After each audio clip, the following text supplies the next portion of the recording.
Hi there, it's Caroline Kavanagh, anxiety specialist. I'm here today to share tip number 10 of my Advent stress busting tips with you.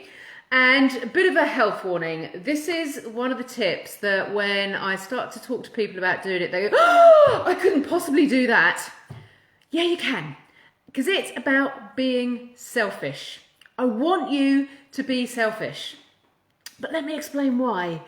This is not about the selfish as the word has come to be understood, that you do something for yourself to the detriment of someone else. So if I buy 4 donuts and eat 3 of them, it means that my husband and kids can't have the other one. Yeah, that's selfish. But if I do things to make myself the best that I can possibly be, that means that my husband gets the best wife, the kids get the best mum, my clients get the best therapist.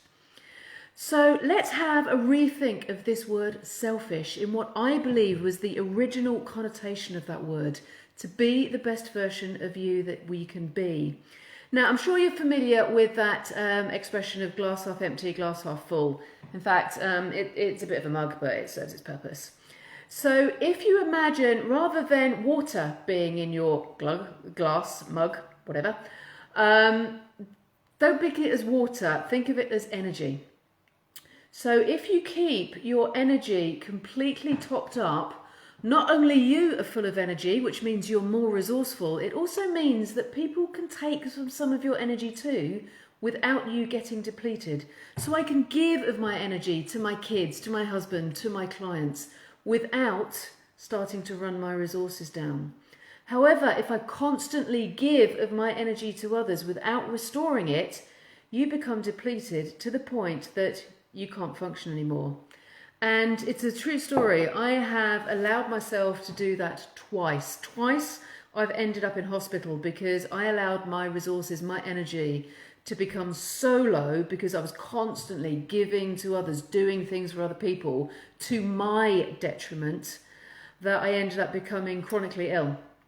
And the thing that really annoys me is I didn't even learn after the first time. It took the second time, in which case I had 2 children under the age of 3. I was living in Germany with no support network around, and I suddenly landed my husband with 2 kids. He was working incredibly hard, and I was in hospital incapable of doing anything for about 10 days. That is selfish, because by not looking after myself, I had a major impact on all of those that I loved the most. So this concept of being selfish is all about you doing things that allow you to feel good, to put energy back in the tank. Now, we all have different things. For some people, that may be lying in a beautiful, smelly, hot bath for, an hour every day. Brilliant, if that works for you. For me, I tend to get my energy from exercise, so it doesn't have to be passive.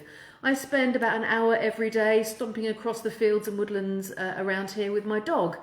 Even if it's pouring with rain like it was this morning, I come back feeling better. I also exercise every day because I know throwing kettlebells around or doing some yoga, I feel better. It tops my energy up. And the more energy I have, the better I can be in terms of serving those that I love and want to help during the day. But in terms of stress, it also means that energy makes you resourceful. So when that kind of, left ball comes flying in, you can deal with it.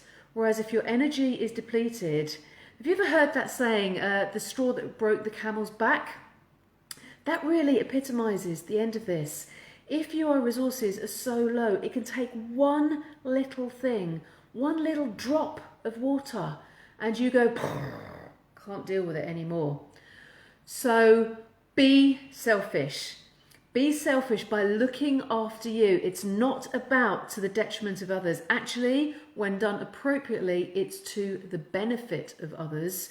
You are then less stressed, less snappy, more resourceful, and generally everybody wins. So I hope that makes sense. If you don't agree with this, I'd love for you to argue with me. Put some comments in the comment field. Let me know about what you think about being selfish. Do you now have a slightly different connotation on that word and what it actually means to you? So make a list of all of the things, because we can't always do the same thing every day. So as I said, for me it's exercise, but I also love reading, I love self-development. So I make sure I've got a number of things. So if I've only got half an hour in a day, I can do that and it will top my battery up. I also make sure that I have longer periods of time. So once every 2 weeks, I book a day out in my diary when I don't see clients, and I use that on doing things that are a bit calmer, take less of my energy, and I can do things to actually invest in myself that will keep me going for another 2 weeks.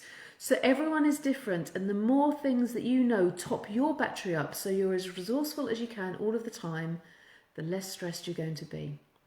If you like this tip, please do share it with other people. It's my aim of sharing this Advent calendar with my audience, that you share it so the more people that have more tools to deal with stress, the less stress the world is going to be.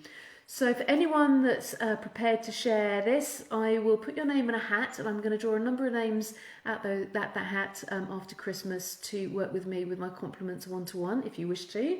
Similarly, if you haven't, if you'd like to like my page, that helps spread these messages too, as Facebook in its glory tends to then show these videos to more people.